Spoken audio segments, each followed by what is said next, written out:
예, 안녕하세요. 북한이 뭐 탄도미사일을 엄청 쏴대고, 로널드 레이가너가 왔다가 갔다가 왔다가 그러고 정말 좀 불안하죠. 특히 우크라이나에서 전쟁이 있고 그러니까.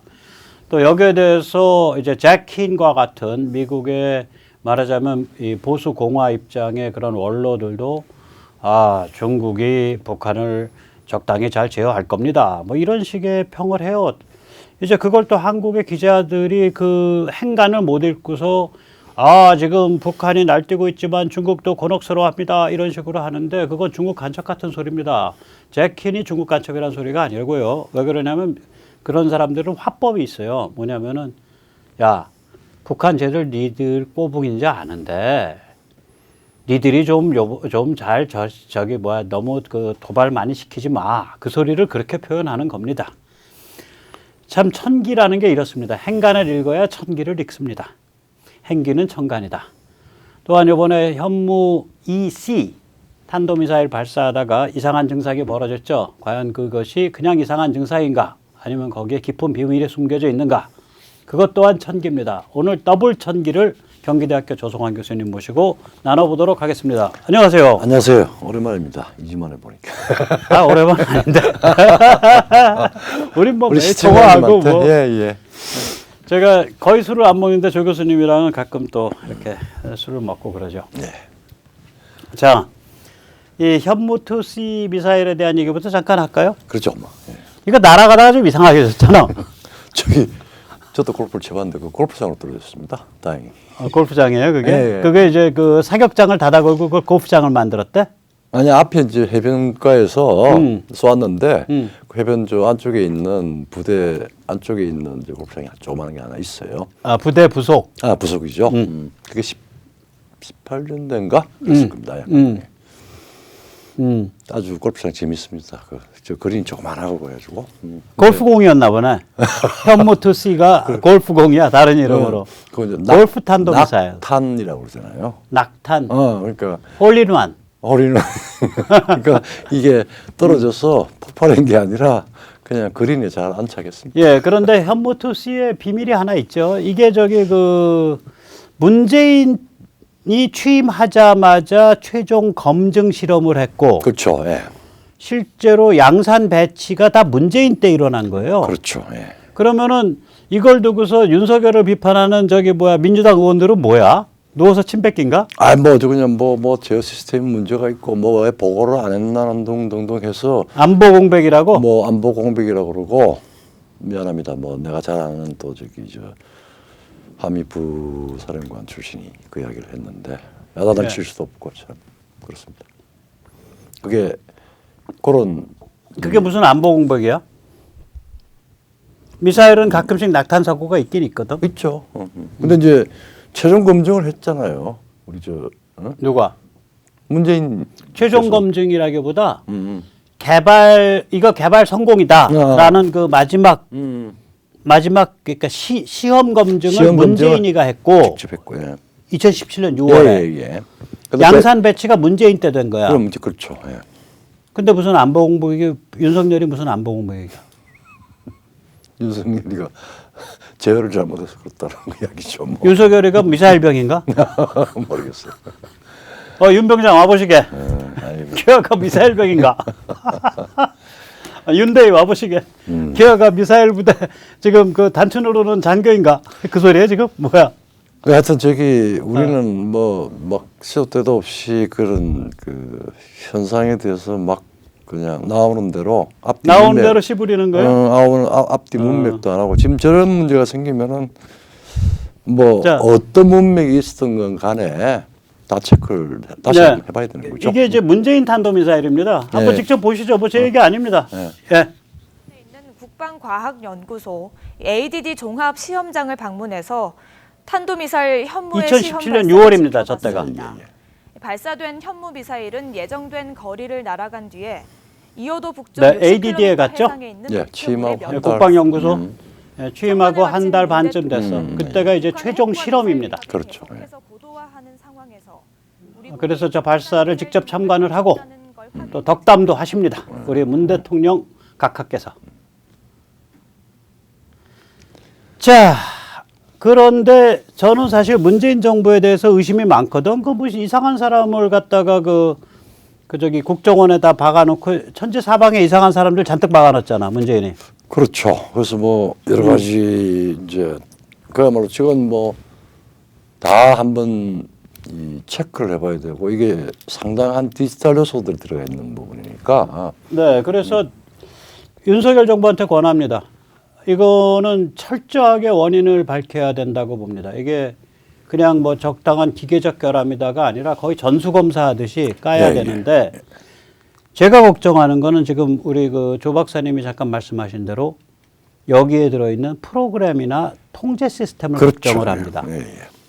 그래서 이 이제 그림에서 보듯이 그 시스템 전체를 몽땅 까서 점수 검사해야 된다. 저기 우리 이제 저 왼쪽 위에 사진을 저 미군 사진을 쓴 이유는 우리가 그 미사일 그 사령부 미사일 사령부의 내부 사진이 없어요. 없습니다. 예. 뭐 보안이 보안이든지 뭐든지 그 우리가 공개를 안 해놔갖고 예, 예. 미국 쪽은 저 미사일 사령부의 내부 사진이 있어서 미군 사진을 쓴 건데 저거의 미사일 사령부의 통제 시스템. 그렇죠. 예. 그 다음에 국방과학연구소가 한화에 제공한 발사 차량 통제 예. 시스템, 발사 차량 통제 시스템의 그 소프트웨어라든지 이런 것들을 다 ADD가 제공한 대로 한화가 만들었을 그렇죠. 거예요. 예. 그 다음에 ADD가 한화에 제공을 한 미사일 내부 마이크로 컴퓨터에 탑재된 실행 파일. 그렇죠. 제가 해커라면요. 네. 저 하나하나에는 별로 문제가 없어. 음. 근데 셋이 결합을 했을 때 문제를 일으키게끔 딱 약점을 파둬요. 그러니까 그런 가능성까지 염두에 두고 예, 염두에 가봐야 두고 다 까야 다 됩니다. 까야 됩니다. 예. 윤정부님, 윤정부, 윤석열 대통령님, 이거 다 까세요. 다 까봐야 됩니다. 문제가 없으면 좋은데 예. 만약에 문제가 있다면은 부끄러울 일이 아닙니다. 다 까야 됩니다. 그러니까 ADD 사람들 중에 간첩이 있다는 얘기가 아니라 예. 뭐 그게 뭐 협력업체든 뭐든 이렇게 들락날락거리면서 한 쪼가리 심어놓고 그것과 아무 상관없이 그러니까 미사일 통제 시스템에 트로이 목마 한 쪼가리 심어놓고 발사 시스템에 한 쪼가리 두 번째 쪼가리 심어놓고 미사일에 세 번째 쪼가리 심어놓고 세가 결합하면 저런 문제 생길 수 있죠. 세 개 결합하게끔 코드 딱 던지면 결합돼 가지고 이상하게 그냥 발사 원점으로 다시 돌아오게. 그렇죠. 원점 돌아오니까 뒤로 왔습니다. 그 좀 코드를 좀 해킹을 좀 잘못했네. 그러니까 우리가 그런 트로이 목마 해킹을 했다면 그런 개연성이 혹은 가능성이 존재했다면 실행됐다면 네. 이거는 굉장히 중대한 문제고 네. 또 그러니까 그다음에 화약이나 어쨌든 예. 기계에 관한 결함이 아닐 수 있다. 저 한화도 실수한 게 아닐 수 있어요. 한화는 ADD가 내준 대로 물건을 만들거든. 그리고 거기에 있는 그 제어랑 관계된 그 마이콤의 소프트웨어 실행 파일도 예, 예. 그 프로그램도 한화는 자기들이 안 짤 거예요. 그 못 짤 거야. 예, 예. 너무 민감해서 ADD가 그렇죠. 직접 짜서 한화에 넘겨준다고. 그럼 짜준 대로 만들고 실행 파일을 넘겨주는 그렇죠. 거예요. 예, 예. 우리가 마치 뭐 만약에 마이크로소프트 워드를 쓴다. 혹은 뭐 마이크로소프트 익스플로러 쓴다. 혹은 그 저기 어디죠? 네이버에 무슨 뭐 지도를 쓴다 네. 했을 때 우리가 받는 건 소스 코드가 아니라 실행 파일이잖아. 실행 파일이죠. 예. 그러니까 ADD가 하나의 실행 파일을 넘겨줬는데 그 과정에서 어느 측에서인지 모르지만 만약에 해킹 코드를 심었다. ADD가 이제 발사 통제 차량에서 사용되는 소프트웨어의 실행 파일을 한화에 넘겨줬는데 과정에서 해킹 코드를 심었다. 예, 예. 그 다음에 ADD나 누가 미사일 그 통제 사령부의 소프트웨어를 짜서 납품을 하는데 거기에 해킹 코드가 한 줄 들어있다. 예. 이럴 수 있어요. 근데 각각의 해킹 코드는 읽어봐도 별 문제가 없을 것 같아. 그렇죠. 근데 셋이 결합하면 문제가 생기는 거예요. 그러니까 우리가 지금 이제 네. 그 일어난 현상을 보고 그다음에 또 그게 생산되고 배치되고 네. 했던 그 문맥을 전체 따져보면은 네. 이 일어난 현상이 된 원인은 분명히 존재해요. 존재하는데 네. 그 존재는 뭐 기계적이든 아니면 지금 방금 이야기했던 그런 상당히 이 교묘한 방식의 어떤 그 통제 시스템 통제 시스템 오염이지. 오염 네. 이거든지 간에 통제 어쨌든 기능 간에 오염. 그거는 저기 체크해서 고쳐야 될 문제고 네. 그다음에 이건 굉장히 중요한 문제죠. 사실. 아, 물론 중요하죠. 굉장히 그래서 중요하죠. 한다면이라고 하는 게 단순히 그냥 우리가 뭐냐 내피셜로 혹은 뭐 논리적으로 한 게 아니라 일어난 현상이 워낙 중대한 일이기 때문에 그건 다 체크를 해봐야 제가 됩니다. 이걸 왜 의심하냐면 특히 예, 예. 이 그 유튜브 같은데 밀리터리 평론하는 사람들의 태반이 다 문빠거나 좀 이상한 사람들이에요. 예, 예. 국적이 난 조선족이라고 생각해. 어떤 사람들은 사실은 그 이상한 방식으로 선동하더라고. 막 반미도 선동하고 국뽕 반미 어? 쓸데없이. 쓸데없이 예. 그다음에 특히 반일은 기본으로 선동하고. 쓴다고. 예. 아, 군사를 다룰 때 왜 반일을 얘기하냐고. 그러니까, 예. 뭐 그러니까 이 밀리터리 평론가 가만히 이렇게 듣다 보면은 우리의 주적은 일본이야. 근데 요새 이제 하도 그러니까 우리의 영원한 주적 중국과 일본에서 중국은 중국과 세자는 넣는데 아니 어떻게 일본이 중국급의 주적이냐고. 그렇죠. 일본은 돌아서 발작 못하게 잘 달래야 될 상대고 가능하면 우리 돕게 만들어야 될 상대지. 그렇죠. 예. 아니, 예를 들어서 이거요. 제 밀리터리 애들 평론한 거 나 재밌어. 제목이 뭐냐면 뻔뻔스럽게 우길기를 달고 독도로 온 일본 군함 이러는데 아 자기 집 할아버지부터 얘기하라 그래. 그 할아버지들 우길기 앞에 가서 다 경례했어. 그렇죠. 그리고 우리는 제2차 대전 때 일본을 패퇴시키기 위해서 피 한 방울 흘린 적 없어요. 없죠. 독립운동 조금 했지. 피를 흘려서 일본을 패퇴시킨 연합국 주체들이 너희들 우길기 계속 써도 되라 그랬는데 우리가 왜 나서냐고. 그러니까. 그러니까 뭐 숟가락 하나 들고 강도짓 하자는 거지. 그 연합국 주체들이 슈바스티카는 안 돼. 예, 예. 그 저기 나치는 예, 그래서 예. 나치는 못 쓴 거고 그렇죠. 그 연합국 주체들이 미국을 중심으로 연합국 주체들이 아 그래 너희 우길기 그냥 써고 옛날에 뭐 중세 때부터 썼는데 어떡 하겠냐. 거기서 양해해 준 거 아니야? 그러면 우리가 시비거나 어쨌거나 그렇죠. 예, 어쨌거나. 이게 참 그래요. 아유 그렇습니다. 그래서 뭐 도처에 예, 또 보이지 않는데 여러 가지 요소 있는가 한번 차제에 다 체크를 하는 걸로 네, 해야 그래서 됩니다. 예. 아까 제가 말씀드린 게 뭐냐면은 들이다가 못 그게 또 뭐 문제가 되는 건 아니에요. 문제가 생겼으면 문제의 원인은 찾아야죠. 예, 이 좌빨스럽고 중국 간첩스러운 사람들이 디글디글한 이 밀리터리 평론 유튜브 평론계에서 야 이거 굉장히 큰 사고 난 거야. 이거 다 까봐야 돼라고 주장하는 사람이 하나도 없어. 하나도 없어요. 한 명 있었는데 이상한 주장이에요. 무슨 주장한 줄 알아요? 무슨 장에 있습니다. 우리의 그 현무가요. 예, 예. 그 소련의 이스칸데르랑 예, 예. 미국의 미국의 퍼싱을 혼혈시켜 놓은 거예요. 예, 예. 예. 이거는 원인이 미국 퍼싱 설계 잘못에 있다라고 주장해. 내가 그거 보고서 야 이거 약간 좀 간첩스럽네. 그걸 증명할 수 있는 뭐 소스를 가지고 하는 이야기예요. 아니면 아니, 내가 그래서 오히려 경계심이 들었지. 어. 아 얘들이 여기에 큰 문제가 있다는 걸 감지를 하고 혹은 그렇게 의심을 하고 그 문제를 지금 뺑기를 쳐서 위장하고 있구나. 그럴 수 있구나 이게. 그렇죠. 아, 참. 그래서 이거는 다 까야 됩니다. 윤석열 정부 다 까세요. 이거 뭐 현무이 씨 당분간 한 6개월 뭐 좀 부분적으로 계속 하나씩 까면서 그러니까 이거는 일단 이렇게 할 거 아니에요.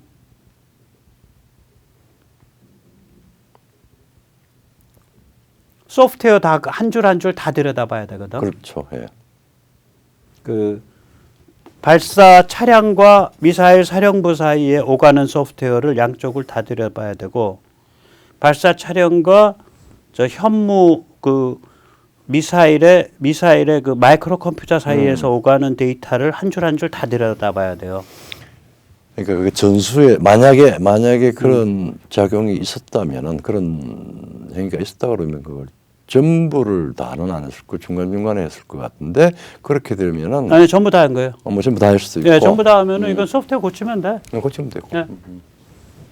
그 마이콘 보드 바꾸면 될 네, 거예요. 네, 그렇죠. 그건 뭐 그래서 이거는 국민한테 감출 필요 없이요. 부끄러운 거 아니니까 네. 우리 사회 얼마나 만약에 이런 진짜 문제가 있다 그런다면 문제가 있는지를 확인해서 문제가 있다 그러면 다 국민한테 공개하는 게 맞습니다. 맞습니다. 자, 뭐 이렇게 문제 안고서 살아가는 거예요. 뭐 방법이 있나? 문제 생기면 진단해야죠. 예. 예. 자, 그다음에 이제 잠깐만 세넷 탈출 자유구독료 부탁 말씀 올리겠습니다. 아시다시피 세넷 탈출은 광고가 잘 붙지 않습니다. 붙더라도 늦게 붙습니다. 도와주시면 보다 좋은 컨텐츠로 찾아뵙는데 커다란 힘이 되겠습니다. 감사합니다. 자, 지금 뭐 예. 좀 복잡하죠 우크라, 얘기가. 러시아, 푸틴 뭐 하루가 다르게 뭐 지금 핵을 쓰느니 단추를 누르냐 안 누르냐 하다가 또 뭐 외무장관이 뭐 절대 그건 안 한다고 또 오늘 또 뭐 발표를 하고 또. 예. 그 러시아 얘기 잠깐 들어가기 전에 예. 그 러시아 외무장관이 아니라 외무부 대변인이 대변인이요. 우리는 핵을 사용하지 않는다는 원칙에 러시아는 철저히 지킨다. 지킨다. 뭐 그런 식의 얘기를 어저께인가 그저께 했어요. 근데 그 전에 지금 북한이 지금 아까 이제 현무를 쏘게 된 게 이제 북한 때문이잖아요. 예.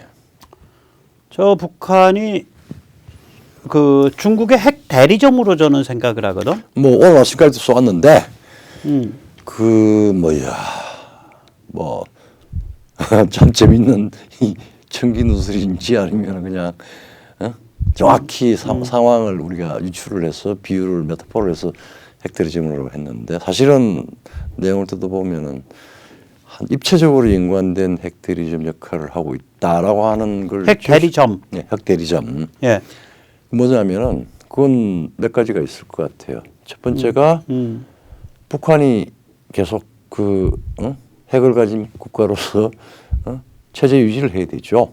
그래서 하는 그 부분이 하나가 있고, 그 다음에 이렇게 함으로써 상당한 뭐 경제적인 거라든지 뭐 다른 삥뜯기를 해요. 네네.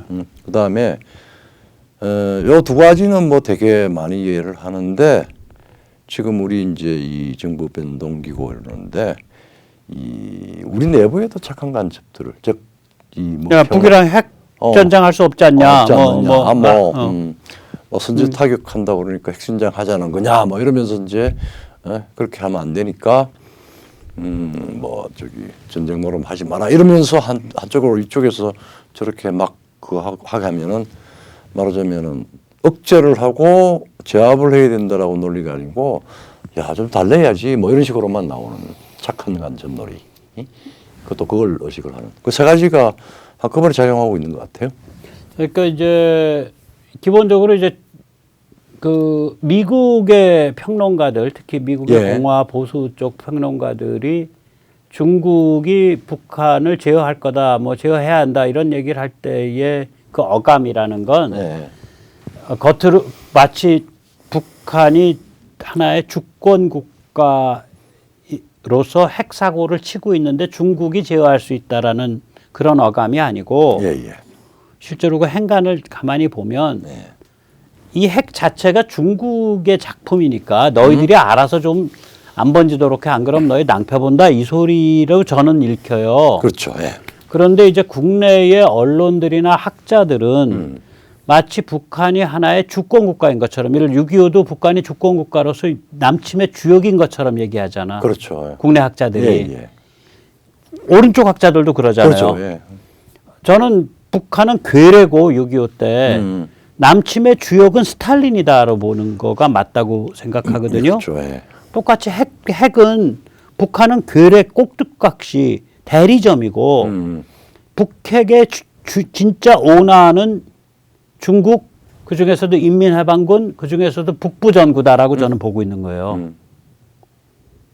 그러니까 3차 핵실험부터 성공하고 난 뒤에 불꽃놀이 한 걸 보면은 아주 거의 직접적으로 그렇게 말하자면은 청부 도발을 시키고 그다음에 그러면은 그럼 뭐 핵대리점이죠. 예, 핵대리점이죠. 그래서 이제 여쭤보는 거는 중국이 북한이란 핵대리점을 내줌으로써 중국이 얻는 건 뭐냐는 거지. 그렇지. 그게 이제 중국은 이 그러니까 도발을 청부를 시켜서 계속 세계 체제 혹은 미국에 대한 도발 긴장을 계속 유지를 하고 그다음에 또 거기에 대해서 또 저 평양은 네, 그때 그러니까 저는 일단 중국이 뭘 얻냐 그거부터. 중국은 제일 큰 게 일정하게 이 지역에 그러니까 패권 도전에 말하자면은 전초병으로 쓰는 거죠. 그리고 네. 이제 자기들이 예를 들면 뭐 이제 그 남중국해나 대만에 대해서 군사 작전을 할 때 주한 미군이 못 움직이도록 그렇죠. 예. 그 발을 묶어두는 것, 주일 미군도 한 절반쯤 발 묶어두는 것, 예. 그 용도거든. 네, 중국한테는. 그렇죠. 네, 중국한테는. 그럼 이제 북한 입장에서는 오케이, 니들이 그렇게 그 용도로 핵을 우리를 밀어준단 말이야. 아 좋지, why not? Why not? 하고서 이제 그걸 가지고 이제 대리점을 하는데 대리점이라는 거는 부가가치를 더 해야 되잖아. 그러니까 그렇죠. 대리점을 영어로 VARA 그러잖아요. Value Added Reseller, 부가가치 재판배자. 그렇죠. 그러면 북한의 부가가치는 뭐냐 이거지. 북한 뭐, 몫으로 들어오는. 그게 아까 말씀하신 이제 그거죠. 체제 유지죠. 우리는 하나는 체제 핵국가야. 유지. 뭐. 그다음에 그다음에 이제 그 뒤로 들어가는 거는 상당한 지원이고 빙을 떴죠. 삥 뜯기. 그다음에 그다음에 우리 남쪽에 우리 저 대한민국에 사실은 상당한 말하자면 종북, 종중 뭐 등등등 해서 이 체제에 대한 그 말하자면 간첩 같은 홍간첩들이 있는데 이걸 착한 간첩 즉 야 시끄러우면 안 돼, 전쟁하면 안 돼, 평화돼야 돼. 그래서 뭐 착한 소리 하게 만드는 간첩이죠. 그런 이제 간첩의 육성 운영, 간첩망의 육성 운영. 육성 운영. 그 핵이 있을 때 간첩망을 육성 운영할 수 있는 파워하고 핵이 없을 때 파워는 천양지차니까. 천양지차죠.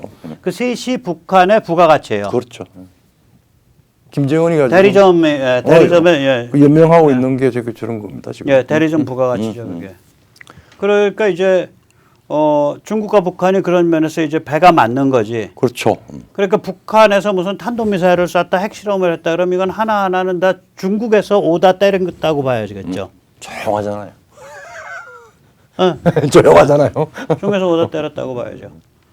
자, 그래서 우리가 이제 러시아나 중국을 이거 정상으로 볼 수 있냐. 이제 그런 근본적인 문제를 제가 좀 요새 생각하거든. 그렇죠. 우리가 이렇게 지금 말하자면 냉전적 시대 30년 동안 다 오픈시켜가지고 한 것 같은데 네. 지금 최근에 일어나고 있는 상황을 우리와 같은 그 생각과 정책을 하는 걸로 보면은 큰 오산이라고 하는 겁니다. 아무리 생각을 해봐도. 네. 그러니까 이자들은 러시아든 중국이든 이자들은 이 그 문명이나 외부 세계를 뭘로 보고 있는 거예요? 그걸로 서로 같이 공존하고 그다음에 교환해서 상호 윈윈하고 하는 게 되게 일반적인 국제사회의 공영이죠. 네, 그게 이제 일반적인 거지. 그 우리는 뭐 1919년 식민지 상태에서도 예, 3.1운동 선언문에 그러니까 독립할 때도 인도와 공영이 있었잖아요. 글쎄, 공존하는 거는 사람의 보편적 도리, 그렇죠. 인류 보편의 가치, 그걸 인도라고 불렀죠. 그리고 우리가 식민지를 우리를 이제 잡아먹은 일본에 대해서도 혹은 또 그 당시 고생하고 있었던 중국에 대해서 삼국 정립을 이야기를 했죠. 네, 우리가 독립하는 게 너희한테도 이익이다. 이런 소리를 하죠. 그렇죠. 우리 독립선에서. 근데 그게 아니라 이게 이제 지배와 정복, 대외, 자기 국가를 제외한 다른 외부 세계에 대해서는 끊임없이 빈틈만 있으면 지배하고 침투하고 그다음에 정복하려고 하는 그런. 그러니까 기본 멘탈이 그거야. 외부 세계, 그러니까 외부 세계, 인류, 문명을 바라볼 때 공영과 공존의 파트너로 보는 게 아니라 그거를 기본으로 하고 자국의 이익을 취하는 게 아니라 지배와 정복의 대상으로 그러니까 정복과 지배의 대상으로 보는 거예요. 얘들이 그러더라고. 내가 이번에 우크라이나 이런 거 보고 또 그다음에 중국 같으면 홍콩이나 대만에 대한 거 보면 얘들은 외부 세계 인류 문명을 바라볼 때 정복해야 될 것, 지배해야 될 것으로 보는 거야. 그게 또 이제 그 내부적으로 봐도 우리가 뭐 전체주의라고 이야기를 하기도 하고 또 뭐 약간 변형된 여러 가지 방식으로 이야기를 하는데 이게 자기들이 책임을 그러니까 이 소위 이 지배 엘리트들이 그 소위 공산당 혹은 뭐 저기 노멘크라프트 기득권 특권층들이 지배층들이 주민에 대해서 끊임없이 착취하고 탄압하고 결국은 일방적인 지배의 대상으로 그렇죠. 구조를 그러니까 짜고 이제 주민을 지배와 착취의 대상으로 보는 거예요. 그렇죠. 이게 내외 안과 밖이 안과 밖에 딱 딱 조응하는 조응하는 거지. 거죠. 그 그러니까 외부 세계는 정복과 지배의 대상으로 보고 정지, 내부 세계는 지착, 지배와 착취. 그러니까 그러니까 저는 요새 이렇게 행태를 보면서 야, 뭐 시진핑을 베이징의 김일성이라고 불러도 되지 않냐. 그러면 이제 그다음에 이제 푸틴은 모스크바의 김일성이네. 그렇죠. 모스크바 김일성으로 불러도 되는 거 아니냐. 그게 사실은 닉슨이 이제 미중 화해를 할 때 네. 돌아서서 독백하듯이 걱정한 게 49주년 때 그 폼페이오 외무장관이 트럼프 행정부 때 그 닉슨 닉슨 기념관에 가서 연설을 했죠. 그 닉슨이 그 회고록에 있어요. 응? 중국과 대땅들하고 화해를 하는 것이 자칫 프랑켄슈타인이 괴물을 만드는 것이 아닐까라고 걱정이 된다. 그 이야기를 했다는 것은 뭐냐면 지금 방금 이렇게 네. 우리가 중국을 오픈시켜서 세계 체제에 편입을 시키고 또 도와주고 네. 하면은 뭔가 큰 변화가 있을 거라고 했는데 그런데 그런 이 전제를 가지고 행동을 했는데 과연 그렇게 될 것인가? 이상한 괴물이 나오는 거 아니냐. 아니냐라고 하는 그 닉슨이 속에 그걸 두려워했다. 네, 그런 그게 이제 말이죠. 현실화된 거죠. 자, 그런데 이제 좀 안타까운 게 러시아 그러면 자 거기에서 농사도 크게 지어 거기가 가스가 생산이 전 세계 한 13, 4% 돼요. 네. 석유도 한 10%는 될 거예요. 그다음에 가스 석유 풍부해. 그다음에 뭐 알륨이고 이듐이고 뭐고 간에 아무튼 뭐 지하 땅에서 캐는 건 다 세계 1, 2, 3등 하는데 거기는. 그렇죠. 얘들이 만약에 인류와 세계를 이 공영 같이 발전을 해야 되고 공존 공영의 대상으로 파악했다면 지금 러시아는 초초초 강대국 돼 있을 거예요. 그렇죠. 91년에 이제 자유화 이후에 예. 자유화란다 그 소련 붕괴 이후에 그 길로 30년을 갔다면 네. 중국도 좀 그렇지 않아요? 중국도 마찬가지죠. 중국도 자원이 있나 사실은 거기다? 자원 있다 그래야 되나? 엄청난 자원이죠. 식량이 있잖아요. 지금은 식량 수입국이잖아. 많이 먹어서 그렇죠. 과소비해서 그렇죠. 인구도 많아지고. 인구도 많아지고. 그럼 옛날에 처음에 개혁 개방했을 때는 어땠어요?